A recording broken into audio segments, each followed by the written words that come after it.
21, Royal Air Force Aerobatics Team, the Red Arrows!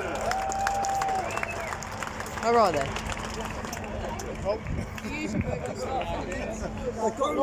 There they are! There they are! Whoa!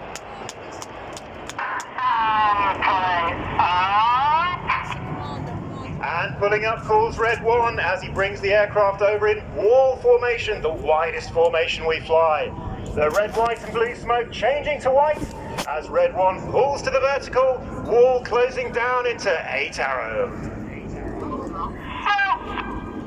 Leading the formation is Red 1 Squadron Leader Tom Bold.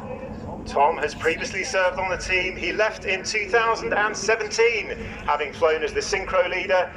He's flown the Typhoon on the front line and instructed on the Hawk and the Tucano. Amazing formation.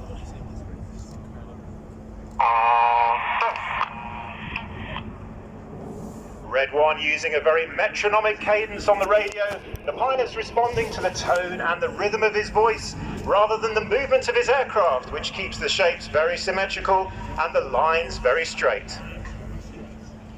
Well, Red 1 has called the aircraft into diamond formation, Red 8 moving from outside right wing into his slot as the aircraft come back towards us.